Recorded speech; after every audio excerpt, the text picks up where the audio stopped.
Amigas, amigos de Minatitlán, del estado de Veracruz, nos da gusto estar de nuevo en esta región de nuestro país, que, como se ha dicho, está estrechamente vinculada a la historia de la industria petrolera. Como lo señaló Octavio Romero Oropeza, director de Pemex, esta refinería se construyó en 1906 en el gobierno de Porfirio Díaz y estuvo a cargo la construcción y era propiedad esta refinería de la compañía extranjera El Águila. Desde entonces se impulsó la industria petrolera en esta región. Se entregaron concesiones de terrenos nacionales para la explotación del petróleo a compañías extranjeras. Con la expropiación que llevó a cabo el general Lázaro Cárdenas, se siguió impulsando la industria petrolera y así se logró en buena medida el desarrollo económico de México. El petróleo fue hasta hace relativamente poco la palanca del desarrollo nacional. No olvidemos que todavía hasta hace 10 años el 40% del presupuesto nacional dependía de los ingresos petroleros. Durante el periodo neoliberal, es decir, de 1983 hasta 2018, se fue disminuyendo la actividad productiva de la industria petrolera. Hubo una política para privatizar la industria petrolera, para regresar a los tiempos de antes de la expropiación, a los tiempos de antes del general Lázaro Cárdenas del Río. Sin embargo,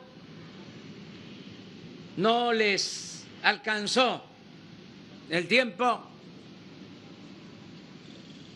y aunque se esmeraron en destruir la industria petrolera,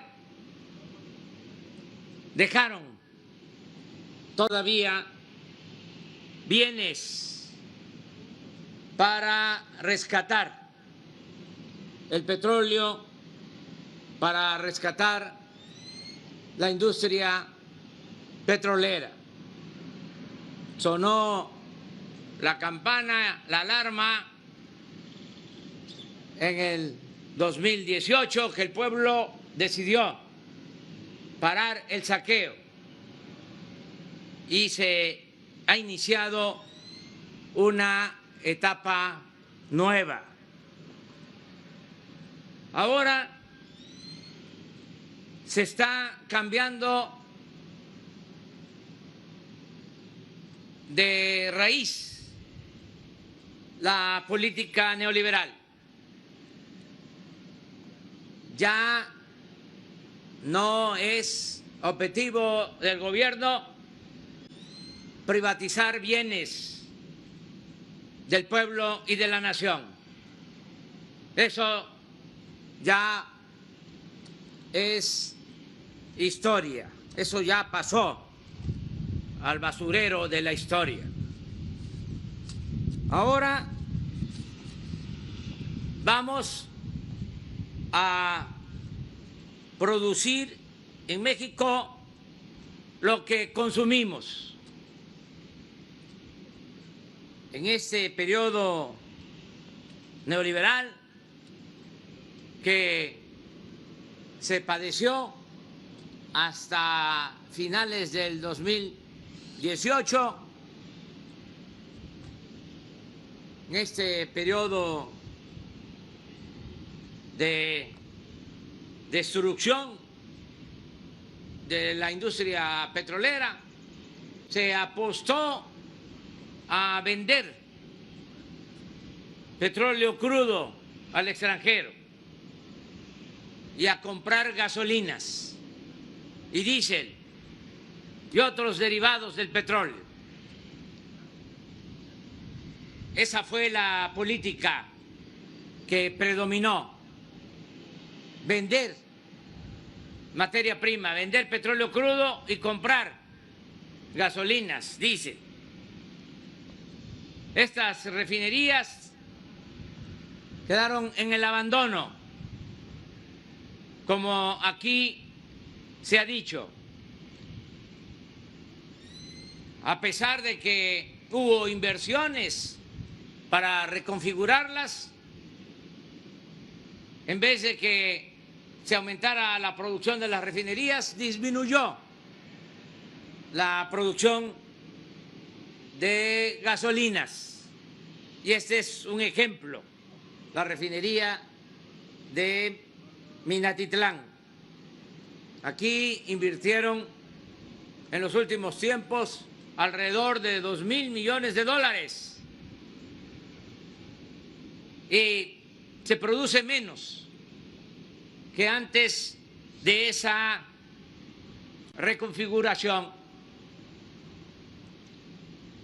Ayer hablaba yo que la refinería de Salina Cruz no fue intervenida, no fue reconfigurada y produce más gasolina que esta refinería de Minatitlán.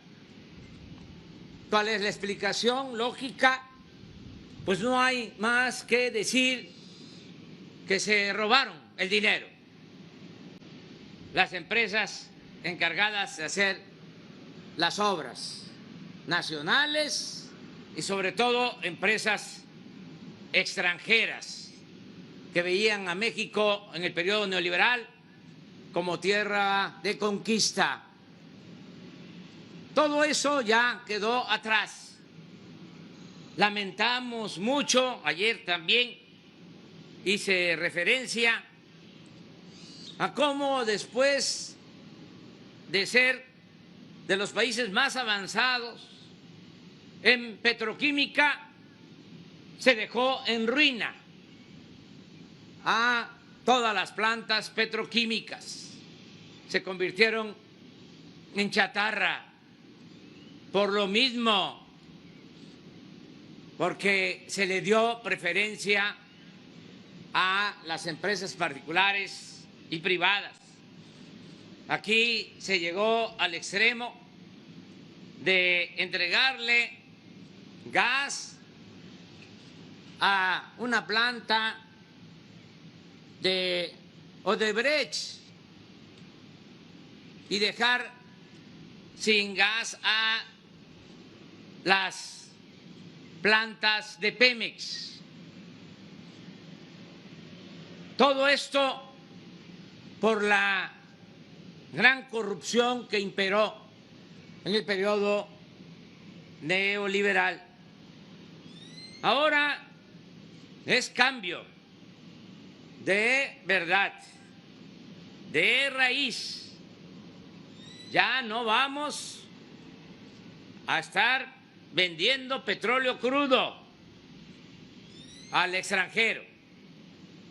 Ahora lo tenemos que hacer por necesidad, porque no tenemos capacidad para producir gasolinas.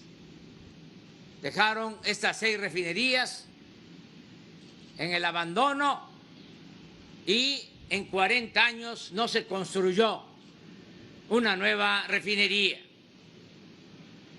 En el mediano plazo, y eso es lo que se está proyectando, para el 2023 vamos a ser autosuficientes en producción de gasolinas y ya no vamos a vender petróleo crudo.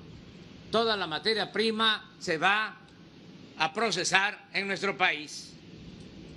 Por eso es este plan de rehabilitar las 6 refinerías existentes. Lo que se está haciendo aquí en Minatitlán se está llevando a cabo en Salina Cruz, en Tula, en Madero, en Cadereyta y en Salamanca. 25,000 millones de pesos de inversión, 12,000 millones el año pasado y 12,000 este año. Y ya no con empresas contratistas, sino con los trabajadores, los ingenieros, los técnicos de Pemex, que nos están ayudando a rescatar la industria petrolera. Antes en Pemex, antes del neoliberalismo, todo se hacía por administración directa. Habían hasta equipos de perforación. Con el neoliberalismo, todo fue contratismo, pura corrupción. En todas estas refinerías hay talleres de reparación y no se usaban o se subutilizaban porque todo era contrato. Ahora se está trabajando con los técnicos, con los obreros, para hacer las cosas de manera directa y ahorrar y que rinda más el presupuesto. Estamos rehabilitando estas 6 refinerías y ayer visitamos la refinería de Dos Bocas, que está en construcción. El plan es procesar en las 6 refinerías en promedio 1.200.000 barriles diarios y procesar en la nueva refinería de Dos Bocas 340.000 barriles diarios adicionales. Todo esto, repito, para el 2023. Ese es el plan y estoy seguro que vamos a lograr nuestro propósito de darle valor agregado en nuestro país para que los beneficios queden en México a nuestra materia prima, el petróleo. No es negocio ni es lógico vender petróleo crudo para comprar gasolinas. Es como si vendiéramos naranja y compráramos jugo de naranja, porque hay todavía insensatos que hablan de que es mejor vender el petróleo crudo, aunque se tengan que comprar las gasolinas. Se les olvida que si procesamos aquí nuestra materia prima, aquí se generan empleos. Aquí tenemos ya la infraestructura para la distribución de las gasolinas.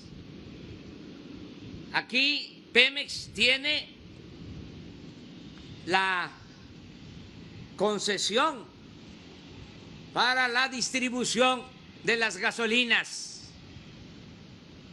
Nos ahorramos mucho en flete. Eso no se toma en cuenta.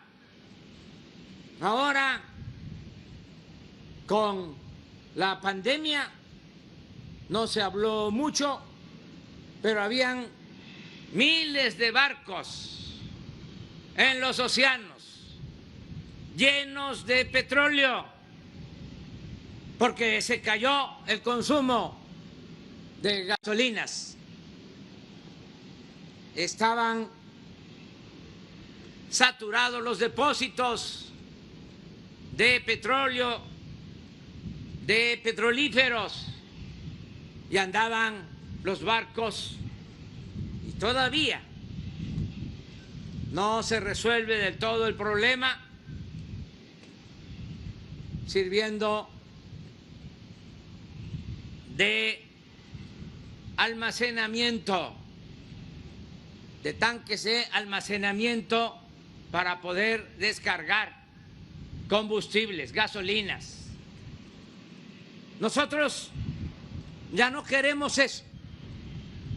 Esto sucede cuando hay poco consumo y se tiene que comprar la gasolina en el extranjero. Imagínense cómo se elevan los costos del flete, los costos de logística.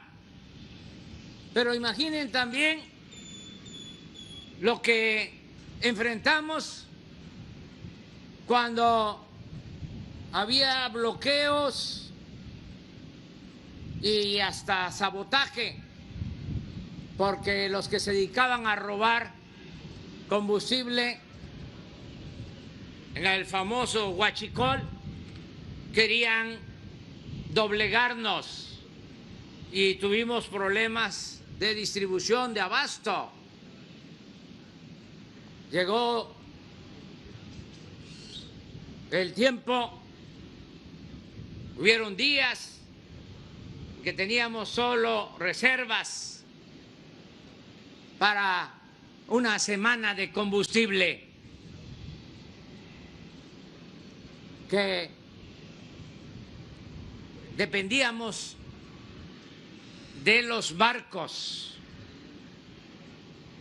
Por eso no podemos nosotros seguir apostando a comprar los combustibles en el extranjero. Tenemos que ser autosuficientes, producir en México, repito, lo que consumimos. Ahora que veníamos acá a la refinería, me dio muchísimo gusto ver 30 pipas, carros tanques escoltados por el ejército, con una patrulla adelante y otra atrás. Todas estas pipas se adquirieron cuando la crisis de desabasto, 600 pipas, y ya no tenemos problema de abasto. Tenemos gasolinas suficientes y ya casi se termina el huachicol. En noviembre del 2018, recuerdo que se trató esto a finales del 2018, entrando al gobierno, se llegaron a robar 80,000 barriles diarios. Eso era el volumen de combustible robado, 80,000 barriles. Más de lo que está produciendo el día de hoy esta refinería, mucho más, muchísimo más. Eso se robaba. Ayer, de acuerdo al reporte, ya solo se robaron 3,000 barriles, de 80,000 a 3,000. Y vamos a seguir para que no se roben nada. Y esto sucedía porque había tolerancia, contubernio. Se sabía, incluso en la lógica de hacer negocio por todo y llevar a cabo actos de corrupción. En Pemex se compraron los sistemas de alarma más sofisticados, sensores para ductos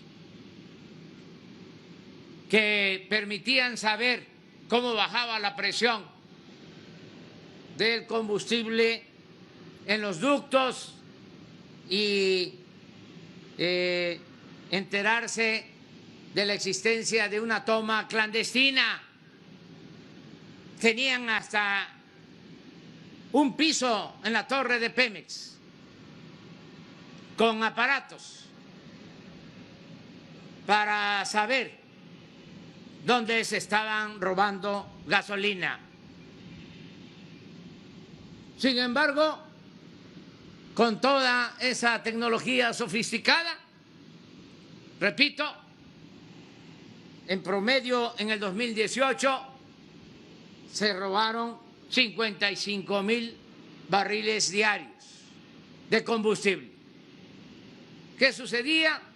Había contubernio, sonaba la alarma, podía estar sonando día y noche y nadie actuaba. Todo eso ya se terminó y estos son ahorros para los que preguntan cómo le hacemos y no pedimos créditos. Ahí está la clave, esa es la fórmula, no permitir la corrupción y no permitir los gastos superfluos, los lujos en el gobierno. Así estamos llevando a cabo todas estas acciones para el rescate de nuestra nación. Esto, desde luego, no lo ven con buenos ojos los que estaban acostumbrados a robar, a medrar. Pensaban que iba a ser más de lo mismo y ahora están como desconcertados.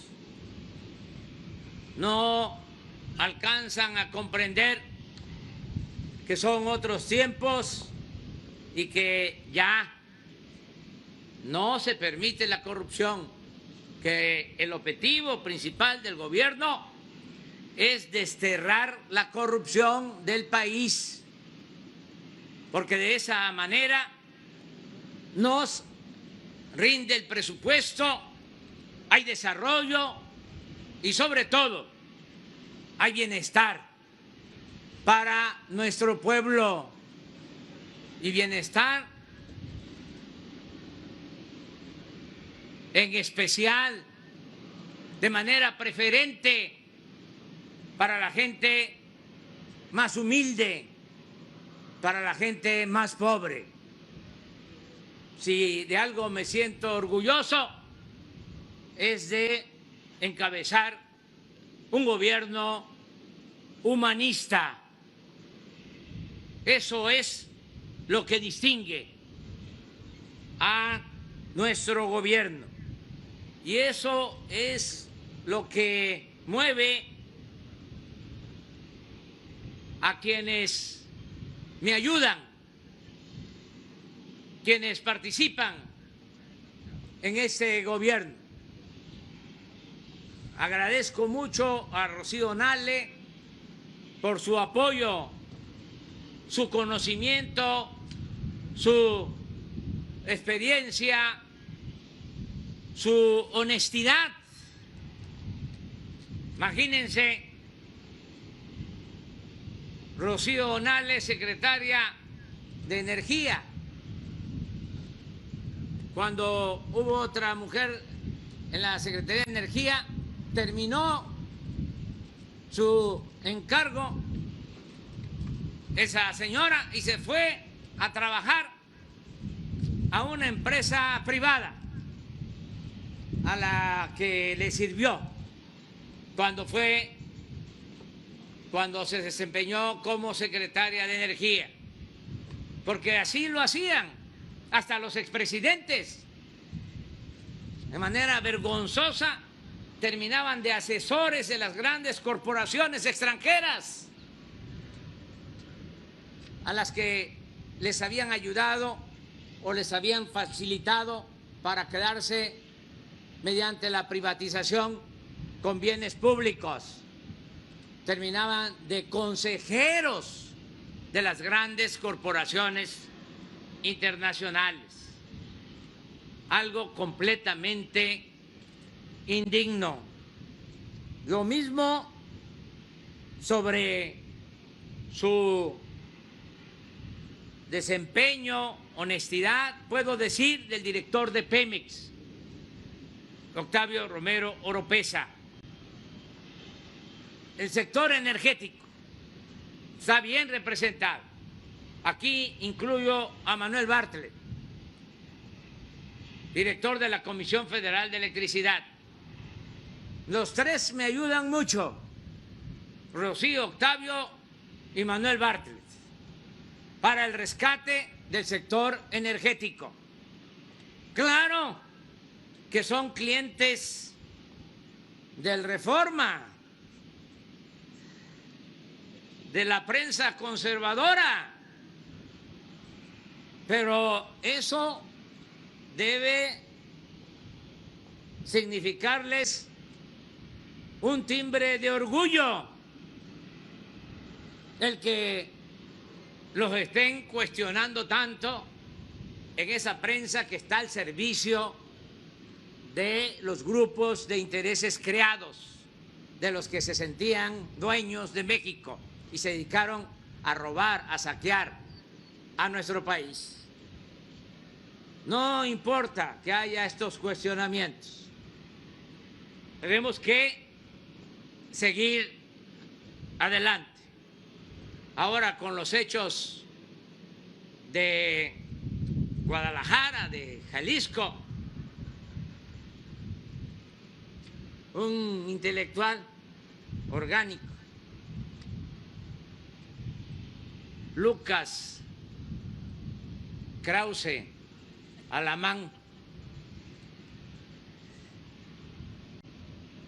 tomó partido, o mejor dicho, reafirmó su conservadurismo. Y así otros. Qué bueno que se definan, nada de medias tintas, que cada quien se ubique en el lugar que corresponde. No es tiempo de simulaciones. O somos conservadores o somos liberales.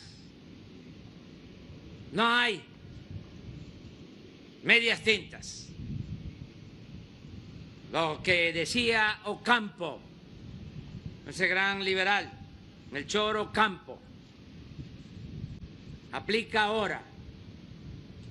Decía, los liberales moderados no son más que conservadores más despiertos. Es decir, no hay para dónde hacerse.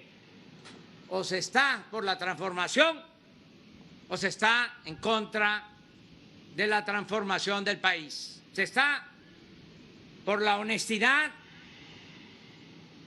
y por limpiar a México de corrupción, o se apuesta a que se mantengan los privilegios de unos cuantos a costa del sometimiento y del empobrecimiento de la mayoría de los mexicanos.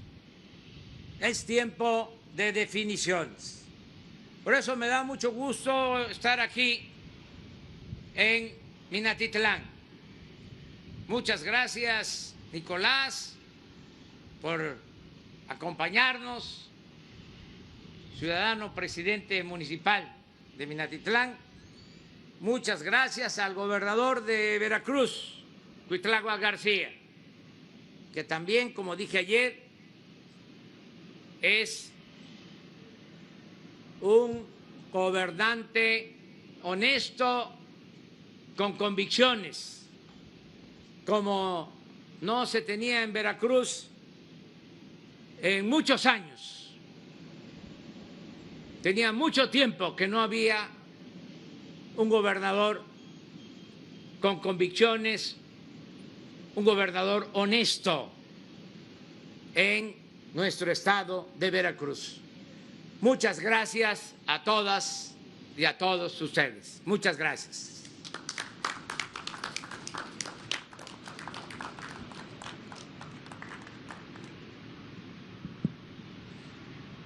Solicitamos a todos los presentes, sean tan amables en ponerse de pie para entonar nuestro himno nacional mexicano.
De esta manera concluye este evento. Se despide de ustedes el presidente constitucional de los Estados Unidos mexicanos, licenciado Andrés Manuel López Obrador. Agradecemos su amable asistencia, deseándoles que pasen una excelente tarde. Muchas gracias.